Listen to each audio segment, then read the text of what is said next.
Hello, I'm Mukala Kabongo, and on this edition of the LCTV News, Habitat for Humanity, home repair for disabled vets, eligibility requirements reduced by Lynn School Committee, Arts After Hours Backyard Bash, and more. On the Lynn Lowdown, we were joined by Playspace Program Director for Horizons for Homeless Children, Meghan Schafer. Here's this week's LCTV News for Friday, August 27th, 2021. This episode of the LCTV News is brought to you by Columbia Insurance Agency, serving the Lynn community for over 60 years with home, auto, and business insurance.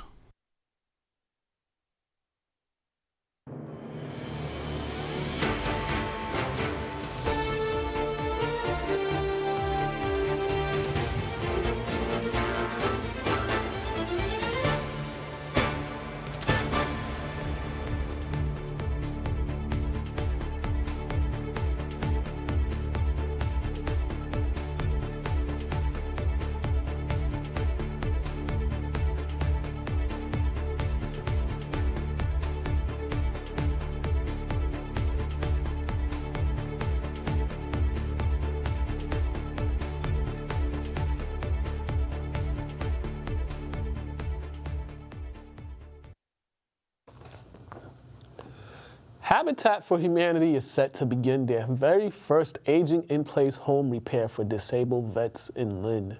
Essex County Habitat for Humanity will help with the home repair of Vincent, a disabled Vietnam veteran.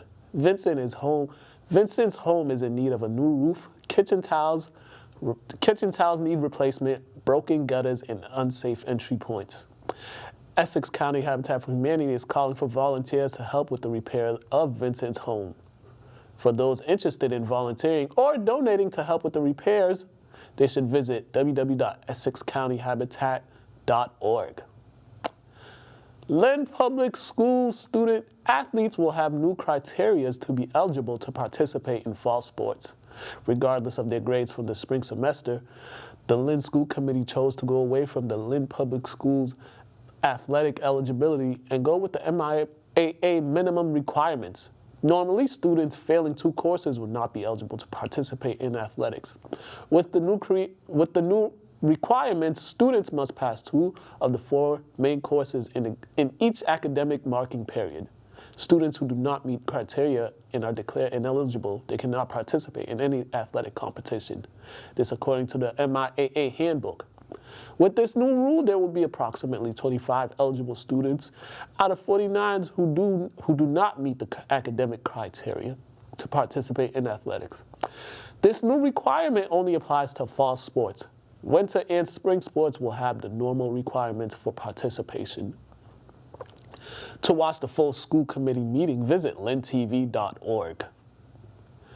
Last week, 17 mayors in the greater Boston area, including Mayor McGee, released a statement in response to the spread of the Delta variant. In the statement, the mayors say they are encouraged that Massachusetts has one of the nation's highest vaccination rates, which has led to a less serious impact of the new variant. To help prevent the spread of the Delta variant, the mayors have taken public health measures such as mask requirements in schools, as well as ongoing testing in schools. Mask requirements will also be required in municipal buildings and encourage people to wear their masks in public indoor spaces. The Greater Lynn Senior Services will be offering nutrition-related support to the community with its new partnership with community organizations. The Phoenix Food Hub will be a one-stop shop for individuals and families who are at risk of food insecurity. The goal of the Phoenix Food Hub is to address nutritional needs and provide people with a range of nutrition-related services to help eliminate nutrition deficiencies. GLIS is also working with the Lynn Food Security Task Force to ensure the Phoenix Food Hub partners are able to offer their programs to their constituents. The official grand opening for the hub is set for the fall. The Parent Child Plus office is now enrolling families for the upcoming school year. The program is free for families in Lynn as well as Nahant. The office is conducting in-person home visit as well as virtual visits based on family preferences. The Parent-Child Plus program is a program that promotes success in education by building and facilitating literacy and communication skills between parents and their toddlers. For more information, contact Kathy Weston at 781-469-0683 or email westonk@lynnschools.org. For Spanish-speaking residents, they should contact Lucy Encarnacion at 978-712-0386 or email encarnacion@lynnschools.org. Over the weekend, Arts After Hours held its Backyard Bash fundraiser at the Lynn Museum, and LCTV was in attendance.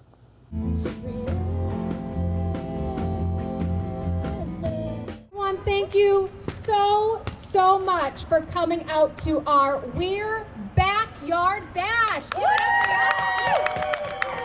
Well, it's our first post-pandemic event here at Arts After Hours. We're in the beautiful Lynn Museum courtyard. We're so excited. We really wanted to call out the fact that we're back. We've been a little bit quiet because of the pandemic. You know, it's really hard to gather in our black box theater when you have a global pandemic going on.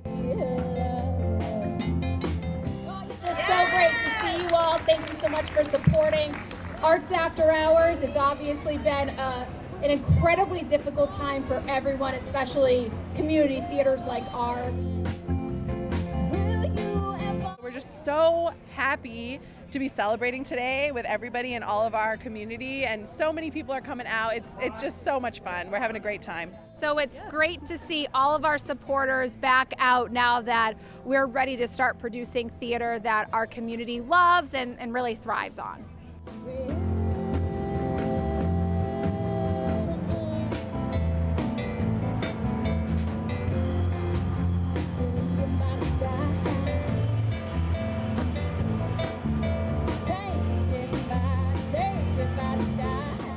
It's been hard. I mean, we've been doing a lot of work on the back end with the board around, you know, anti-racist practices and things that are really important to us as an organization, making sure that we come back informed and really reflective of the times that everybody has been through. We're not just trying to come back business as usual. We're trying to plan and come back responsive to everything that the last 2 years have brought to our community. We really have decided to use this time and be very reflective in our practices, making sure that we are a theater that truly reflects our community in the art that we produce. So hopefully our audience members and our supporters will see that as we embark on our next season. Something is coming. We are definitely back in the theater, providing some wonderful art to downtown and collaborating with, you know, the museum, the gala folks, the artists in our building. We're so excited because this is what we do. This is the lifeblood of our organization, bringing art to downtown Lynn, bringing live theater, engaging with the actors and the technicians in our community, and this is the first step. So everybody supporting today is really a part of that.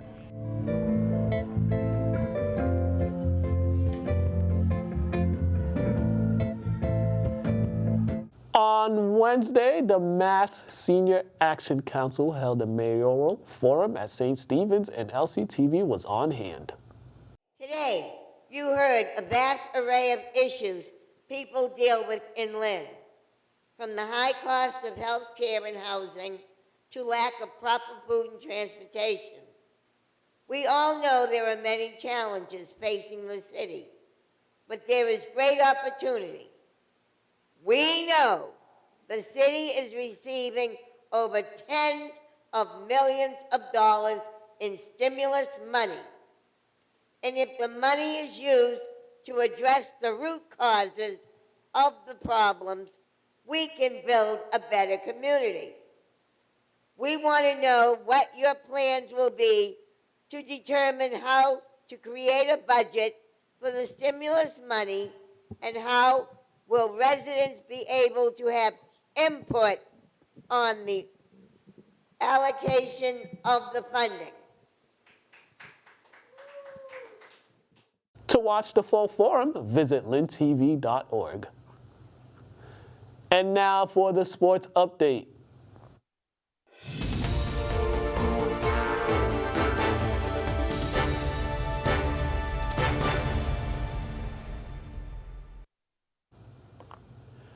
The Boston Red Sox took 2 out of 3 games against the Minnesota Twins after their 12-2 victory last night. Chris Sale was outstanding on the mound as he struck out 8 batters while allowing only 2 hits and 2 runs in 5 1/3 innings. Bobby Dalbec had 2 homers while also bringing in 7 runs. The first homer came in the bottom of the second in a scoreless game. Dalbec sent a long shot to center field to make it 3-0 Sox.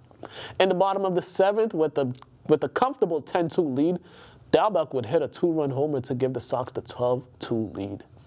The Sox are back in action tonight as they travel to Cleveland to take on the Indians. First pitch is set for 7:10 p.m. The New England Patriots have made a move to their depth chart. The Pats traded running back Sony Michel to the Los Angeles Rams. In return, the Pats will receive a 6th-round pick in 2022 and a 4th-round pick in 2023.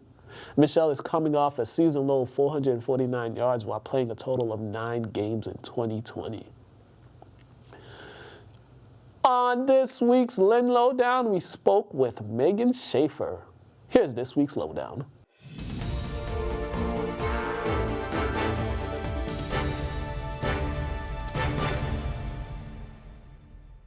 Hello and welcome to another edition of the Lynn Lowdown. And today I am here with Meghan Schafer from Horizons for Homeless Children. And they have a lot going on and she's here to talk to us about it. How are you doing today, Meghan? I am fabulous. How are yourself? I am great. It's not raining, so it's a great day. That is true. Always look on the bright side. All right. Horizon for Homeless Children. You guys have been around for a long time. Just give the audience a little background of Horizon for Homeless Children for those that don't know about the organization. Glad to. Horizons for Homeless Children was started in 1988 in the greater Boston area. We had some members of Bright Horizons, which does corporate childcare, looking for a way to give back that wasn't being done. So they found that specifically helping young children before school age who are experiencing homelessness was something that really didn't exist back then. So they started the Playspace Program, which is what we do in Lynn right now, which involves having volunteers go into local homeless shelters. We design and build a playroom with toys and materials, and then have the volunteers do awesome healing play for the children living there. Mm-hmm. We also do early education care for our children in the greater Boston area at our brand new agency headquarters. And then we do family support services of workshops and supports for the parents of the kids that we get to play with. How has it been the past year or so? We had the pandemic and everything. So many organizations went through a little struggle during that period. How was it for your organization during the pandemic?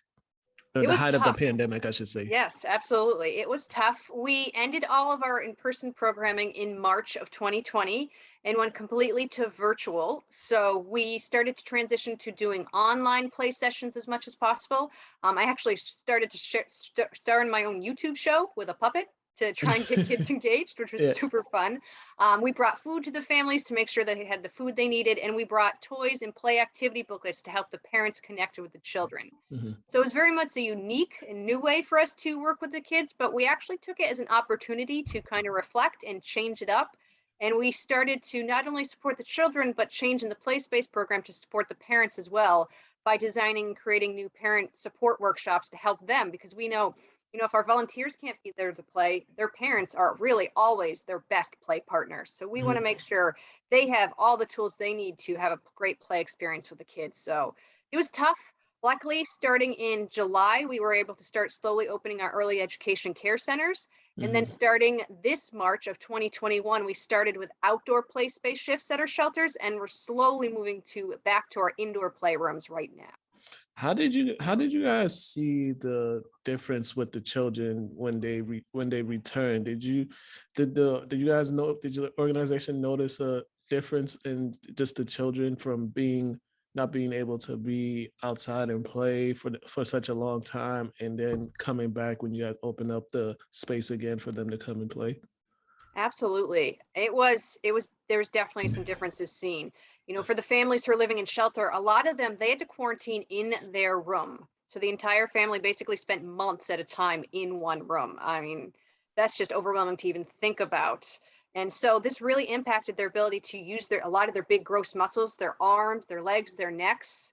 weren't being used a lot because they were in such small spaces they couldn't run around.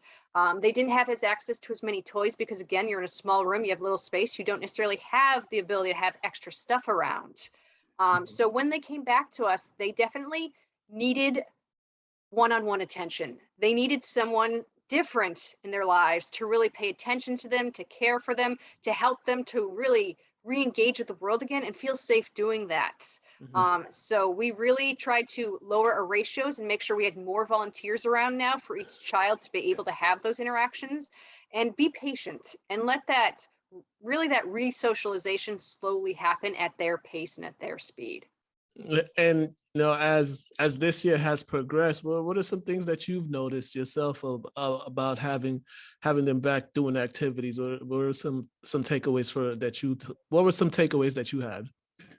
It has been wonderful to see the kids start to bounce back and to be themselves again, to see the smile on their faces, the joy when they see the volunteers coming in. I have 2 and 3-year-olds who can't tell time yet, but they are standing at the windowsill waiting for our volunteers to come in every Tuesday at 6 o'clock when they're coming, because they so look forward to that time that's kid time. That's time when they don't have to worry about anything else happening in their lives, that they can just be a kid for a couple hours. And so this is really a chance for them to learn and grow through the play they're doing. For example, now that they're starting to be able to build with Legos again and build block towers, it may get knocked over, but they learn that they can build it back up again, maybe even better the next time, and learn hope and resiliency from simple like blocks. And being able to bring that learning and that type of healing and hope to their young lives has really helped them to start to open up and reconnect with the world, and really start to prepare for a lot of them is going back into school in person this fall, which is going to be another big change for them after so long of being out of school, being around all those people again. And we consider our shifts as kind of the starting point for that, starting to be around other kids and then moving in that direction. Yeah, definitely. And you talked about it briefly about volunteers and how the children look forward to seeing the volunteers. And right now there's a need. You guys have a call for volunteers that you need. So can you talk to us a little about that? I would love to. Thank you so much. So here in Lynn, we have a need for volunteers to join us on weekday evenings, Monday through Thursday, 6 to 8 p.m. You'd be committing to 1 hour a week, same day and same time each week. So Tuesdays at 6 o'clock every week, you'd come to a local shelter. You'd engage and play with the kids for a couple hours, and you don't need any special skills or talents. You just need to know how to play. And well, we've all been children before, so luckily, hopefully we've all had a chance to play and can bring that with the kids, whether it's coloring in a coloring book, reading a story, whether it's throwing a ball around. That's what these kids need access to. So we will train you and give you everything you need to be successful. And we actually have an upcoming training coming up on August 25th, 6 to 8:30 p.m. And good news, you can do it right from home. They're online right now, so you can do it from wherever you're at to learn more about us and how you can join us and really make an impact on some great kids. And as one in your press release, you guys said over 90 homeless shelters across Massachusetts count on volunteers, especially and the children living in over 90 homeless shelters, I should say, count on volunteers. That is definitely so important because kids always need somebody to look up to. Even if it's for a brief moment, and when they see a consistent face, then that brings a little more, no matter what's happening in their life, that brings some type of enthusiasm or just a brief moment of happiness for them, even just seeing the person consistently making that commitment to come see them once a week. I love that you brought up that consistency, because that is the key, really, the magic of our program. I think the toys are awesome, the spaces are awesome, but that consistent relationship, that's the key magic. Yeah, definitely, because they get attached. It's that attachment that they get, and then if you're there and then you just randomly stop, it just you could tell it makes a difference in how they just start interacting with other volunteers, or even interacting with their peers as well. Yeah. Yes, they really learn to rely on you, which is why we really ask for a weekly commitment every single week for at least 6 months for our volunteers to really make sure that commitment and that consistency is in the lives of the children. What is the process in fielding the volunteers? Can you tell us the process? Yeah, so our volunteers, if you're interested in joining us, will fill out a quick application on our website, horizonschildren.org/application. Then you'll sign up for a one-time new volunteer orientation like that one coming up on August 25th. There you'll learn everything from how to play with the kids, what ages and stages are like, what's it like to be in a homeless shelter, and everything you need to know. Then after that, we'll do a quick background check on everyone to make sure you're safe, ask for a couple written references, and you're in playing with the kids before you know it. Whole process usually takes about 2 to 3 weeks, beginning to end to complete, before you get a chance to be with the kids and have a wonderful time. And don't worry, if you're not as experienced with kids as other people, we do have ongoing optional opportunities to continue your learning and growing with when you're with us. Yeah, and also the training that you said on August 25th, that will be the second training of this month, because you guys did have a training the beginning of this month on August 4th. So is that pretty normal, 2 trainings a month for new volunteers? Yes, we try to do 2 a month, usually 1 online and 1 in person. So we will have more coming up in September and October if you're just not quite there yet. So anytime you're ready to join us, there's always an opportunity within a couple weeks to hop on an orientation and get involved in the fun. Okay, I don't know if you have the answer, but is there a reason why there's such a high need in Lynn for volunteers? Yeah, and I would say it's not unique to Lynn. We need volunteers in many different communities right now, but the reason is,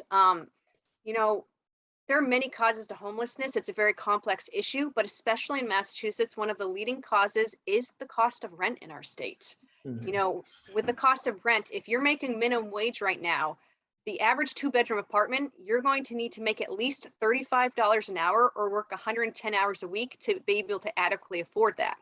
I mean, maybe in a 2-parent hold, you can work hard and you can make that work. But think about if you're a single parent, that's nearly impossible. And now with the pandemic happening and people losing their source of income for many reasons related to the pandemic, there's just so many more families in need that we want to help and serve and make sure that they can have a bright future ahead of them. Yeah, definitely. That's definitely a good point that you hit on, because there is so many single parents out there trying to make things work, and it's they're at work the majority of the time, and they don't got much time to spend with their children. So that's definitely a great point right there. For more info, please let the audience know, for those interested, how to contact you on, and also all the social media pages and website. Absolutely. So please, you can reach out to us anytime at our website, horizonschildren.org. You can also give me a call anytime at 774-260-2612. You can check us out on Facebook, Horizons for Homeless Children, or on Instagram at Horizons for Homeless Children as well. And we're also tweeting at HHC Tweets. So any way you want to connect with us, we would love to connect with you. You can volunteer, you can donate time, you can donate goods and materials from our wish list, or you can just find out ways to learn more about the issue and the cause. Don't know if you're aware of this, but there were actually more than 20,000 infants, toddlers, and preschoolers alone in Massachusetts this past year who experienced homelessness. It's a growing issue. It's something most people aren't aware of. So we want to just make sure people are aware of it and understand it's in every community across our state. All right, Meghan, thank you for all that information. Thank you for coming on, taking the time to tell us about the need for volunteers and to tell us about the organization. You guys are doing great work. We really appreciate it. We appreciate the support. Thank you so much for letting me be here. Not a problem. You guys have been watching the Lynn Lowdown. Have a great day, ladies and gentlemen.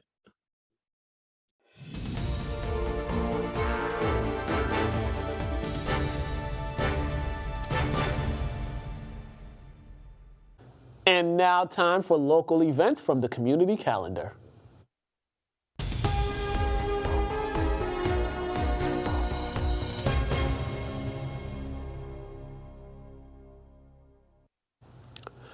Tomorrow from 9:30 a.m. until noon, the Wayne Alarm will be hosting a Cancer Challenge Walk to help spread awareness and raise money for the Dana-Farber Cancer Society. The walk will begin at Mission on the Bay Restaurant and end at Red Rock Park. For more information, visit www.waynealarm.com/cancer walk. Also tomorrow from 12 p.m. until 6 p.m., Bridging the Gaps, Inc., along with Lynn Community Health Center and the City of Lynn, will be hosting an Arts and Wellness Festival. Live painting, fashion shows, performances, and more will be a few of the highlights. Lynn Community Health Center will be offering free vaccinations on site for those interested in being vaccinated. The Festival Latina will be taking place tomorrow on the Lynn Commons from 12 p.m. until 8 p.m. Music, food, pony rides, and more will be available for those in attendance. This event is free and open to the public. On Sunday from 3 p.m. until 7 p.m., the Diversity Matters Festival will take place at Red Rock Park. This event is also free and open to the public. At the Lynn Museum on Sunday, concerned citizens will be hosting a mayoral debate from 6 p.m. until 9 p.m. Those interested in submitting questions for candidates should email info@concernedcitizensoflynn.com. On Monday from 12 p.m. until 3 p.m., the Salvation Army's Back to School Bash will take place at their Franklin Street location. Backpacks and school supplies will be given to children. Also on Monday, the Lynn Teachers Union Back to School Bash will be taking place at Lynn Tech from 12 p.m. until 3 p.m. COVID vaccines will be offered for kids ages 12 and up.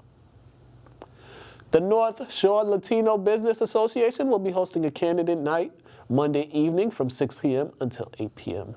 This will be an outdoor event where voters will get the opportunity to meet the candidates running for school committee, ward councilor, councilor at large, and mayoral candidates. To find out more about the community calendar, visit lyntv.org. Thank you for watching the LCTV News. Make sure to subscribe to the LCTV Facebook page as well as the LCTV YouTube channel. Also visit lyntv.org to watch any show at any time on your computer, phone, or tablet. I'm Mukala Kabongo. Have a great day.